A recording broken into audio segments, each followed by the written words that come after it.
Hi, I'm Dr. Tony Evans, and I'm excited for you to join me on Heroes in the Bible. Please be sure to follow the podcast on Apple or Spotify so that you get the newest episodes right as they come out. Welcome to the epic adventure of David, a story of honor, battle, jealousy, darkness, friendship, love, scandal, and murder. While most people know of David the myth, few know about David the man. In this episode, we're still trapped in a dark period of David's life. His sin has created a ripple effect, and his family is in disarray. I wish I could say there were redeeming moments in this episode, but unfortunately, this time in David's life is one long downward spiral. There's always ultimate hope in Jesus, but for David, everything seems out of his grasp. This episode features less of David and more of his children. We will get our first glimpse into the princes and princesses of the king's palace. It is going to be jarring for us to listen to David's sons. They don't resemble their father in the slightest. As the dysfunction ensues, we can't help but be discouraged. We thought David would be a better father than this. I would also like to offer a fair warning about this episode. There is a scene that depicts sexual violence and abuse. These scenes should make all of us feel uneasy, but we thought it was important not to omit aspects of David's story. It should sadden us all to observe David's household. Familial strife can sometimes pose a greater challenge than giants and armies. Will our hero be able to rise to the occasion, or will he fall into the apathy of many distant fathers? We will find out in this episode, The Exiled Son.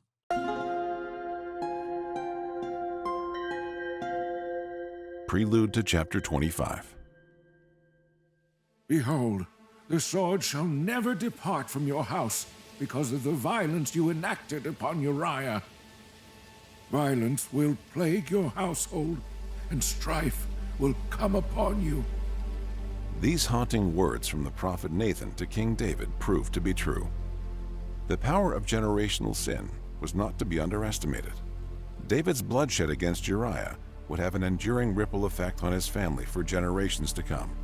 The addition of Bathsheba and Solomon to the family would create new rifts between the king's wives and the king himself. Siblings would be born under the same roof, but with different parents.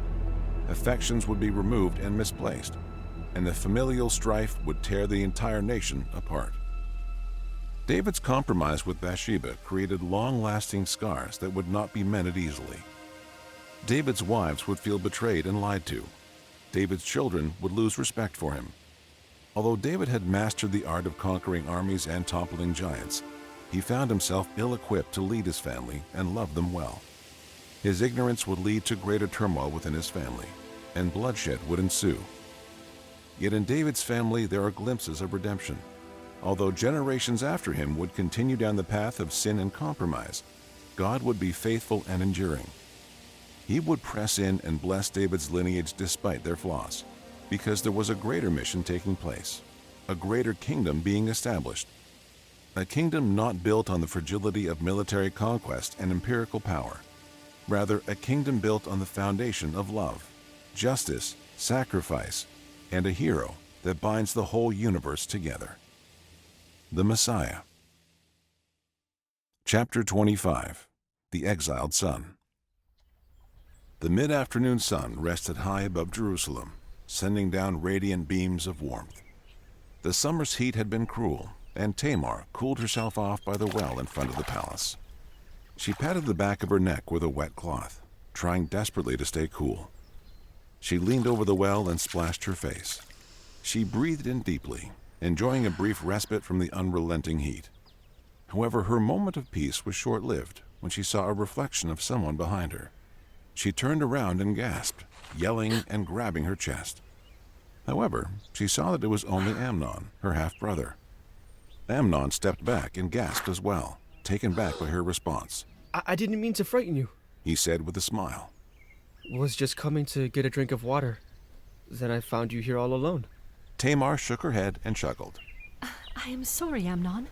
I thought I was alone. I did not hear you coming. Here, let me pour you some water. Tamar took a ladle from the well and poured it into Amnon's water skin. She gave an awkward smile and bowed her head apologetically. Although they were half-siblings, both children of King David, they did not treat each other as such. Most of the children were only close to their full siblings. Tamar was very close to her brother Absalom, but otherwise did not speak with most of the others unless it was during family meals. Amnon, however, was a slight exception. He cared very much for Tamar and was never too far away from her. She could sense that Amnon's affection for her was slightly more than platonic. However, there was nothing in her power to deter him from being present. They both lived in the household of the king, after all. Amnon quietly sipped his water skin and looked at Tamar. The silence was uncomfortable for her, but Amnon never seemed to have an issue with it. He simply stared and smiled while she went about her business. Amnon's personality was perhaps the opposite of his father's. While David was humble and brave at heart, Amnon was more entitled and temperamental. It is why David never trusted him to battle on his behalf.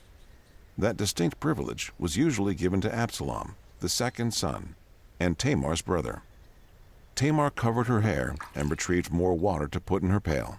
Well, it was lovely seeing you, brother. I will talk to you tomorrow evening when we have our family meal. Tamar took her pail and walked back to the house.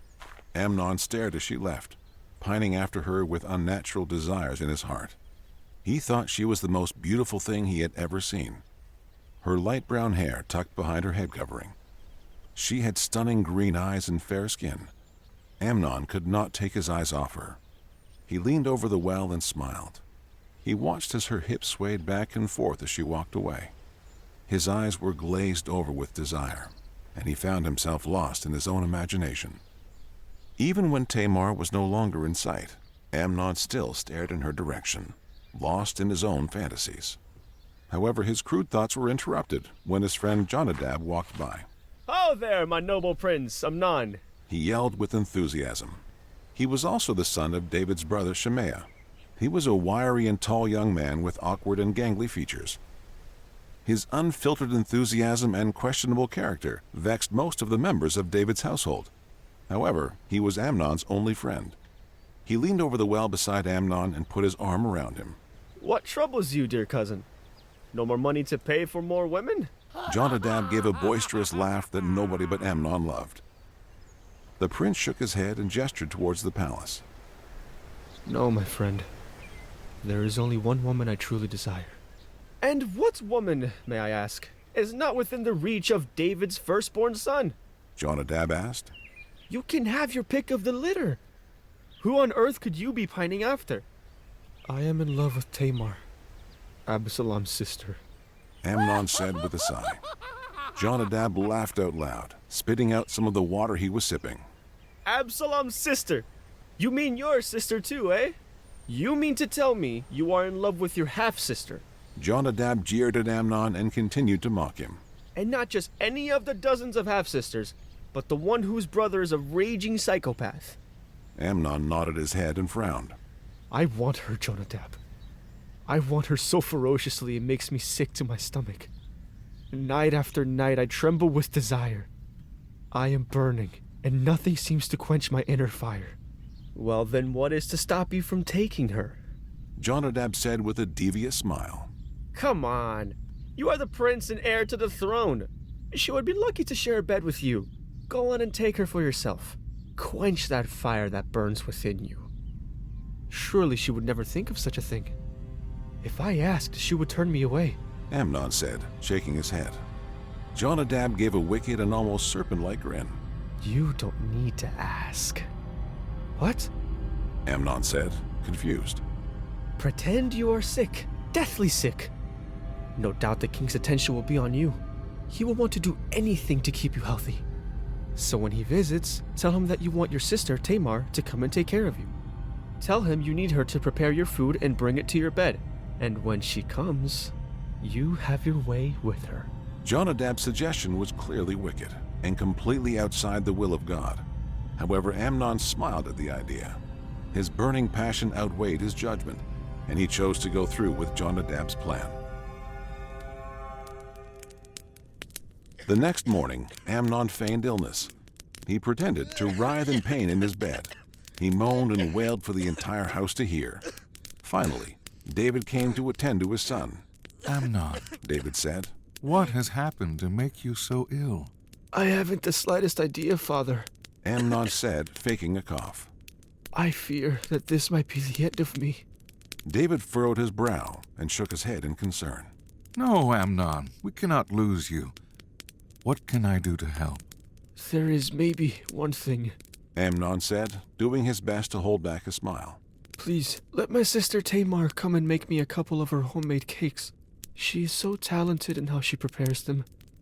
Perhaps they will liven my spirits. David stroked his son's hair and placed a hand on his face. He smiled with the doting gaze of a father. Of course. He said. I will send for her. David left the room, and Amnon propped himself up on the bed and snickered. He could not wait for what was going to happen next. Hours later, Amnon heard a knock at his door. Tamar entered the room with a pan of her freshly baked cakes. She bowed her head and smiled at him. How are you feeling, brother? She asked gently. Amnon's eyes were intense with avarice. His hands trembled at the very sight of her. He could barely contain his boiling hot desire for her. There he is staring again. Tamar thought to herself. I must be quick. Tamar faked a smile and brought the pan to the bedside. I have brought you the cakes you requested. I hope you like them. I have done something different to the dough. Amnon ignored her. Instead, he gestured to the servants in the room. Leave us, he said with authority. The servants departed from the room, and Tamar began to grow uncomfortable.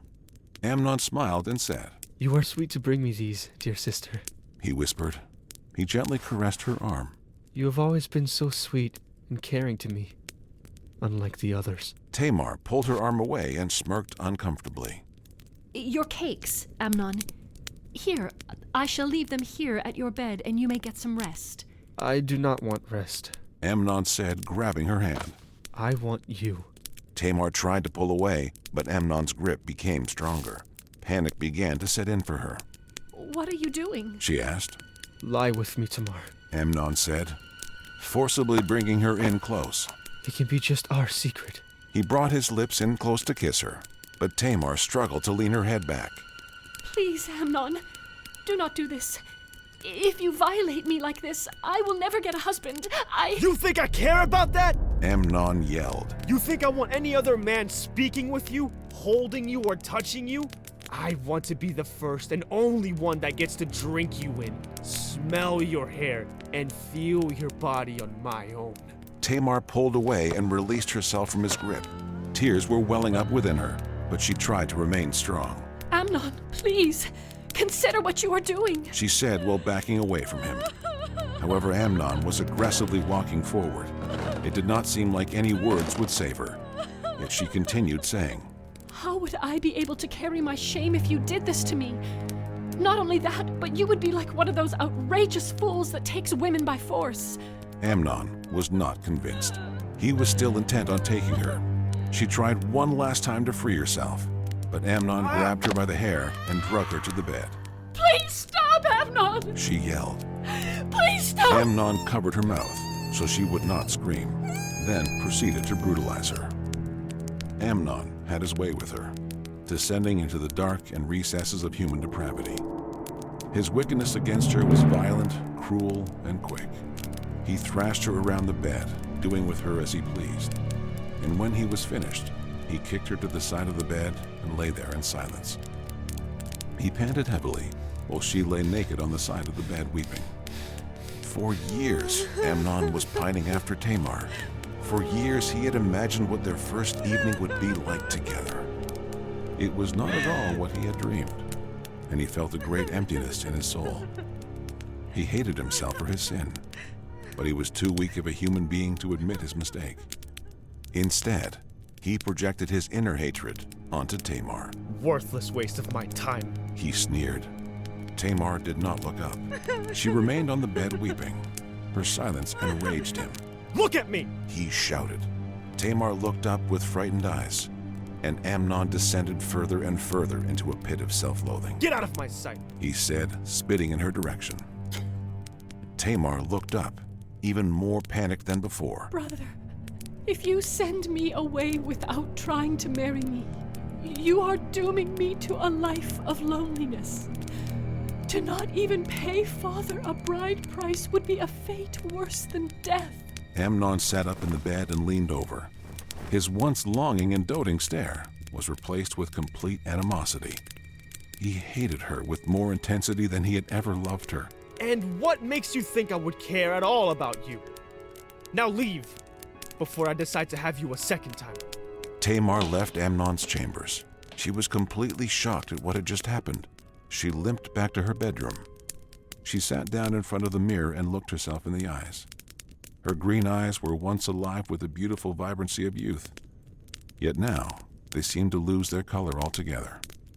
A small blade was resting on her table for cutting fabric. She took it in her hand and began to cut the sleeves off her royal robe. Then she put ashes on her head, symbolizing grief and loss. She looked at herself blankly. Slowly, as she thought about what had happened, the dam broke. Tears burst forth, and she cried with great sorrow, so the entire house could hear her mourning. No one came to her aid. No one came to comfort her. In a house filled with people, her wails were met with silence, until Absalom, her brother, entered the palace from his home. He heard his sister and rushed to her. He opened the door and found her lying on the floor with the robe ripped and ashes on her forehead. He knelt down and wrapped her in his arms. What has happened? He whispered softly, stroking her hair. She said nothing. She continued sobbing and dug her face more into her brother's chest. He held her until she fell asleep, then left to go investigate. He heard from the servants that she had come from serving Amnon in his room, for he was ill. Absalom entered Amnon's room and looked around. Things were knocked down, and it smelled like Tamar's perfume. On the bed lay Amnon fast asleep. It did not take Absalom long to put the pieces together. He stood over his sleeping brother, staring down at him like the reaper himself. However, he did nothing. He departed from his room and closed the door gently. He stood there in the hall for a while, thinking. He slipped back into his sister's room and sat beside her bed. He watched her sleep for hours, gently stroking her hair and humming a hymn. She woke for a brief moment, and Absalom smiled. How are you feeling? He asked. She shrugged. She did not have to say anything for her brother to understand. Absalom nodded and asked with a straight face. Was this Amnon's doing? Yes. She said, whimpering. Absalom kissed her forehead and said, Hold your peace, my sister. Be strong. I will take care of you. So Tamar moved in with Absalom, his wife, and his 3 sons. The family cared for her like their own.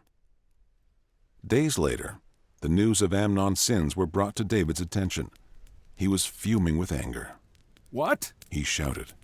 The heir to my throne has raped my daughter? His half-sister? Absalom was in the room along with 2 more of his half-brothers, Shaleab and Jeremoth, sons of Abigail. They watched their father pace by the fire, stewing over the news. How can I entrust the throne to that insolent and feeble-minded... David stopped and composed himself. Thank you for telling me. What are your thoughts on the matter, Absalom? Absalom was often asked these questions by his father. Although he was not the rightful heir, he was clearly his father's favorite, or at least second favorite to the newborn Solomon. David would bring Absalom into battle. They would discuss strategy, politics, and economics together. However, David's respect for Absalom is precisely why he held his tongue regarding Amnon. Absalom did not want to say anything. He wanted David ignorant of his true feelings and intentions. Absalom was not like his brother. Amnon was a simple man of simple pleasures. Like most weak-willed men, Amnon saw what he wanted and took it immediately. This was not so for Absalom. He was a patient man. Although his blood boiled hot with rage against his half-brother, he did not act upon it. He would wait patiently as a lioness does with her prey. He would bide his time until the perfect moment, then strike when Amnon least expected it. For 2 years he waited, planning, preparing. Absalom knew that vengeance was better served cold. The evening stars draped over Absalom's second home in Baal-Hazor, and the warm summer air settled in the valley. Absalom had invited many people to celebrate the sheep shearing season with him. Fine wine and freshly made cheese filled their bellies, and they laughed into the night, sharing memories from their childhoods. On the surface, It was a perfect night of brotherly love. However, Absalom had different intentions for the evening. His gaze was fixed on Amnon the entire night. Completely ignorant of Absalom's disdain for him, Amnon continued to enjoy the hospitality, drinking of his wine and dancing to the music. The more wine he drank, the more foolish he became. The revelry continued, and Amnon was pleased at how the evening was going. Amnon had become sufficiently drunk and stumbled outside to get some fresh air. The prince meandered into the barn and plopped himself down in a pile of hay. He nestled in, dozing off in the warm summer night. However, he was a fool to think he was safe. Slowly approaching the barn door was Absalom and his servants. They waited outside, talking amongst themselves. He encouraged his men, saying, Do not fear what may come, men. Be courageous and be valiant.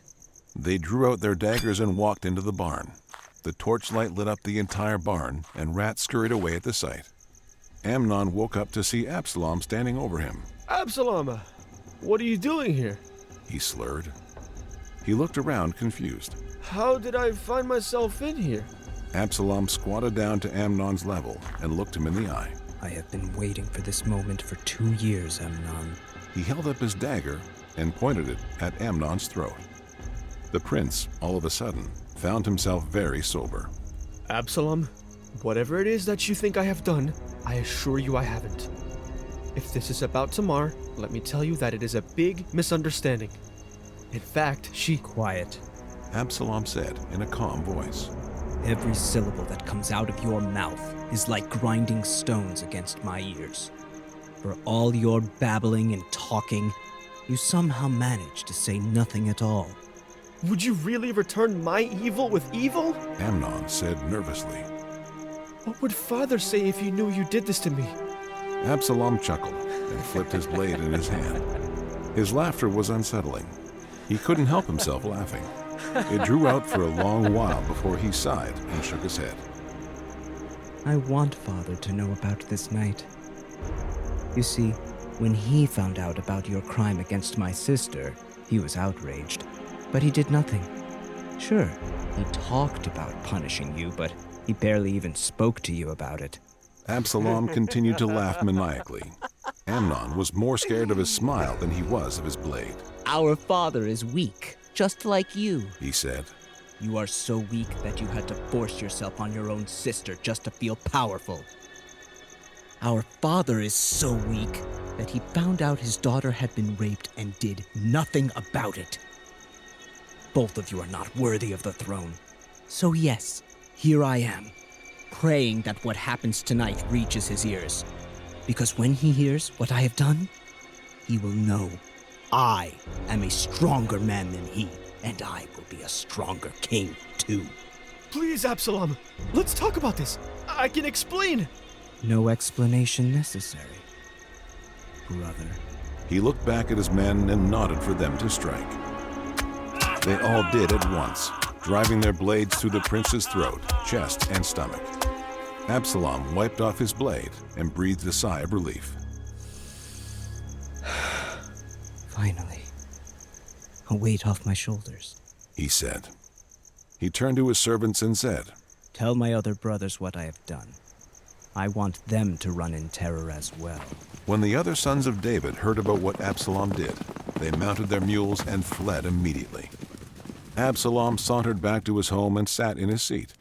He ate alone in the room, content to enjoy the silence caused by fear.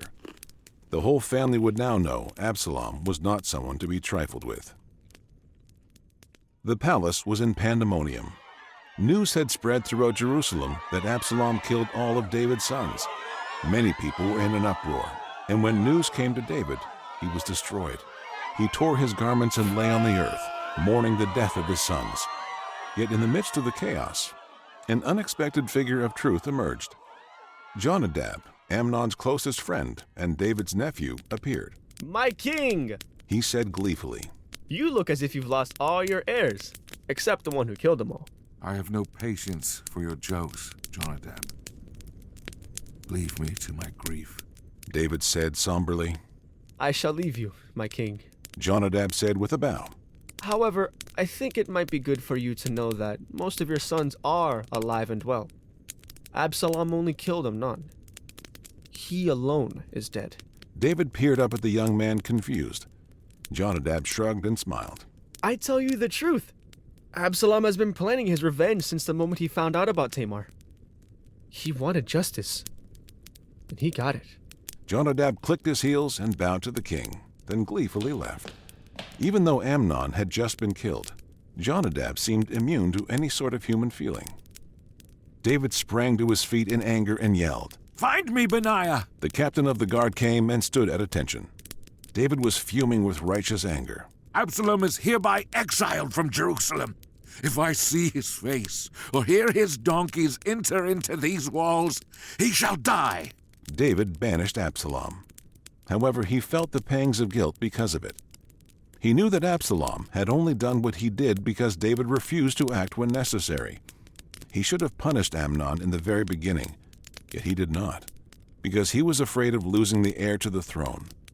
He was woefully mistaken, and now paid the price with both of his eldest sons gone. Absalom fled from Jerusalem and went to Geshur with his family. There they remained with their flocks and herds. For 3 years he waited in exile. For 3 years David refused to send for his son or mention his name. For 3 years Absalom was stewing in his own hatred of his father. He plotted, prepared, and obsessed over his reunion with his father. David would soon learn to beware the fury of a patient man, for Absalom's greatest weapon was time. For 3 years, every evening was the same. As predictable as the sun setting was David's lament over his son Absalom. Joab watched each day as David's heart ached for his exiled son. His moaning had grown incessant, and Joab had reached his wit's end. My king, why do you not send for Absalom and reconcile? Joab asked sternly. You and I both know that you forgave him long ago. It is time to end your reeling and bring him home. He is the heir to the throne, after all. What would I say, Joab? David asked. How could I face him after 3 years? What kind of father banishes his son for so long? Joab rolled his eyes. He had had this conversation with David dozens of times, and they all ended the same way. The king would not relinquish his pride and bring his son home.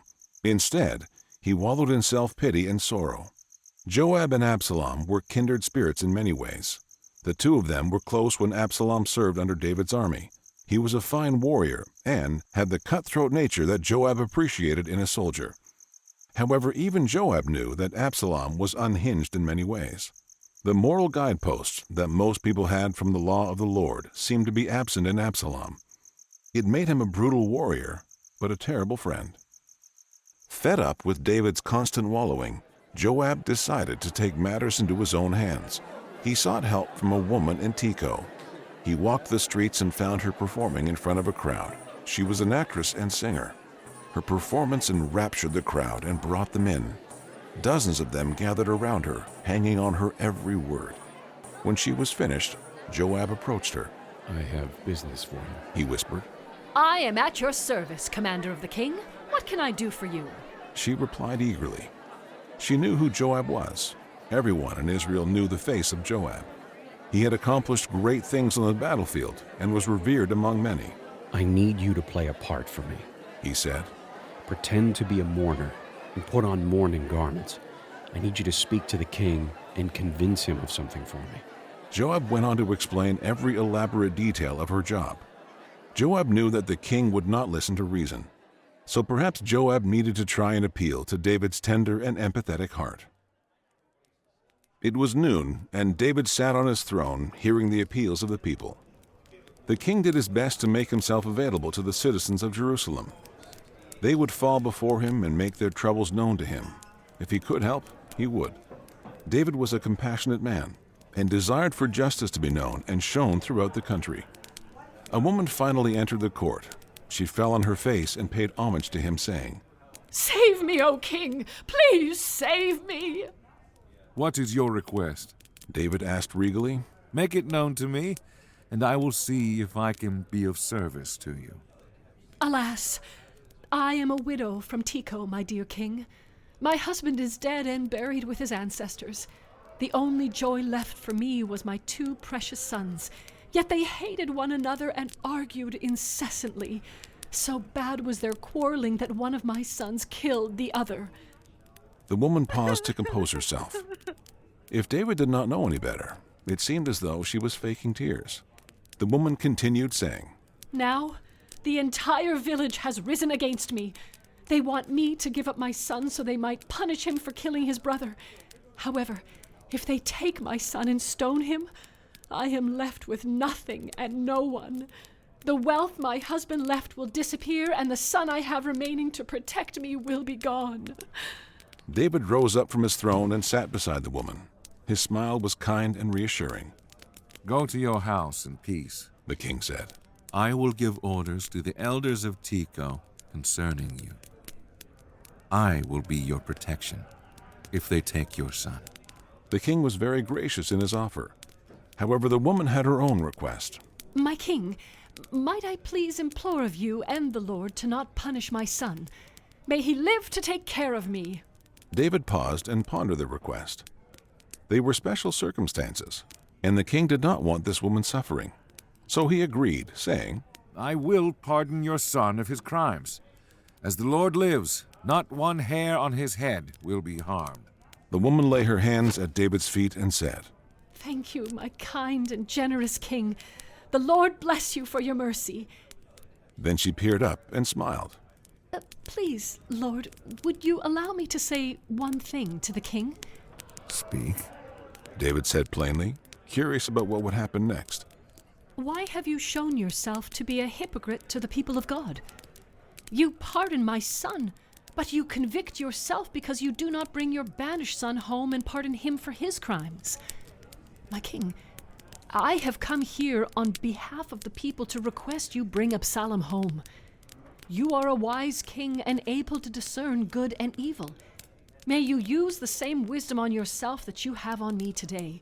The woman stood to her feet and bowed her head and smiled. I have said my piece. Thank you for hearing me. I shall be on my way. As the woman departed, David peered at her. Then, as she was leaving, he stopped her. Stop. He commanded. She turned around. Come to me. He said sternly. She did as she was told and knelt down before the king. He stood over her and looked down. No more games, woman. I will ask you a question, and you will answer me plainly. Do you understand? She nodded in agreement. David knelt down and looked her in the eyes intensely. It was not a pleasant stare. In his eyes were wisdom and truth. Did Joab tell you to say these things? He asked. The woman gulped and nodded. She gave a nervous laugh and said, Surely nothing gets past you, my king. Joab was the one who told me to say these things.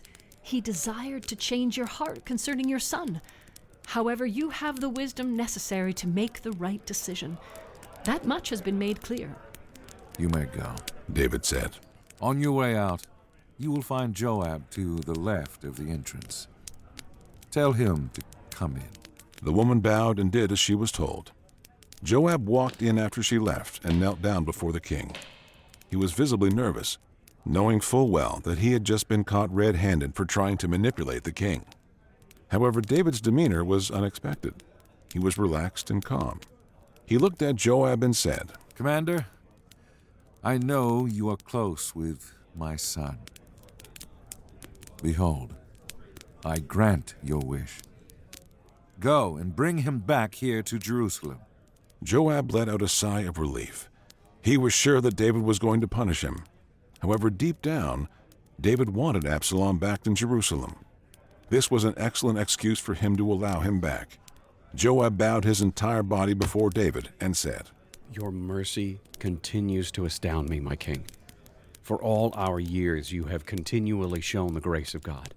Thank you for granting my request. Joab arose and departed from Jerusalem to Geshur, where Absalom and his family resided. The prince was coming home.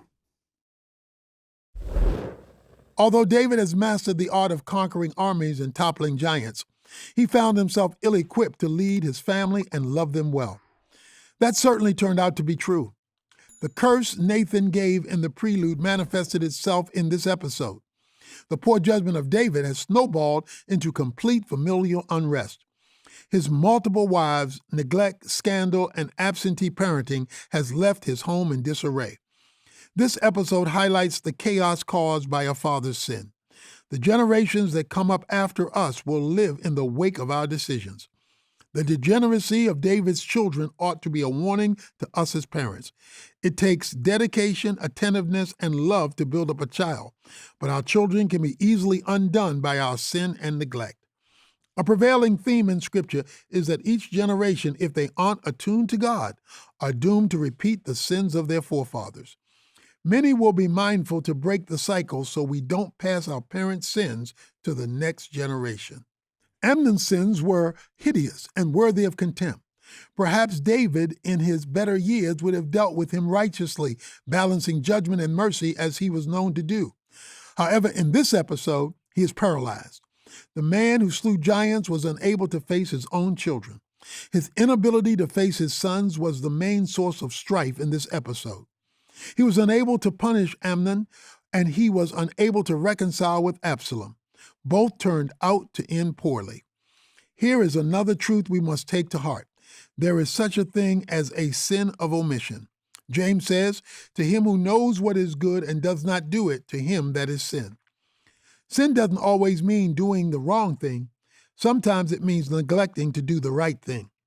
David, in both instances with his sons, fails to do the right thing. We think if we ignore our problems that they will magically go away. However, the opposite tends to be true. The longer we neglect our problems, the worse they become. Next episode will remind David of that. This episode begs the question, where is David and why does he seem so absent in this episode? He clearly cares about what's going on, but he doesn't seem to do anything about it. The writing style of this episode gives us a few clues as to what the issue might be. David is mostly absent when it matters in this episode, and most of the important plot lines involve his children. We are seeing the world through their lens. It is not that David is gone, he is simply doing other things. We have been following David this whole time as he slays kings, liberates kingdoms, and writes music. This episode reminds us that while all of that was happening, his children were living their own lives apart from their father. For all of David's strengths, he did not live up to his calling as a father. For all his victories, he failed to succeed where it mattered most. If your home isn't in order, then any success outside it becomes meaningless.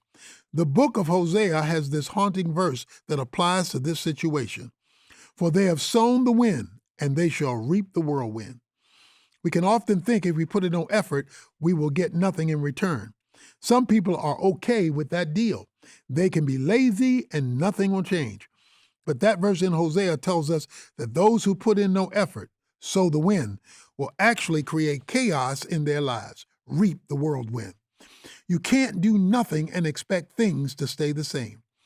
It is an objective fact that most things deteriorate when they are neglected. At the end of the episode, David is paralyzed with grief. He exiled Absalom, but felt guilty for keeping him away. This is an obnoxious version of David we aren't used to seeing. He seems benign and ineffectual. It would seem that age, compromise, and guilt have tamed the giant slayer. He eventually lets Absalom back in, but only after a creative effort by Joab, who tried to use the same tactic as Nathan from the last episode. What will it take to get the warrior poet back? It seems like the real David is hibernating somewhere in a cave. David better figure things out soon because Absalom is coming back to the city, and we have seen what type of evil he is capable of. If he is not on guard, he may lose everything. The title of our next episode should give us a sense of what will happen next. Join us for episode 26, The Exiled Father. Thanks again for listening. For more inspiring stories, daily prayers, and wisdom to last a lifetime, go to pray.com. And to expand your Heroes in the Bible journey, download the Heroes of the Faith devotional at tonyevans.org/heroes. Follow the podcast on Apple or Spotify to get the newest episodes right now as they come out, and always be inspired by the Bible. God bless. Hello, my name is Matthew Potter, co-founder of pray.com. I wanted to ask, do you know what your bank does with your money? At America's Christian Credit Union, your everyday banking helps grow churches, expand the reach of missions agencies, and supports fellow believers across the country. Learn more about specials for switching to ACCU and their nationwide banking capabilities at americaschristiancu.com/pray. Plus, the peace of mind knowing that this credit union is federally insured by the National Credit Union Administration.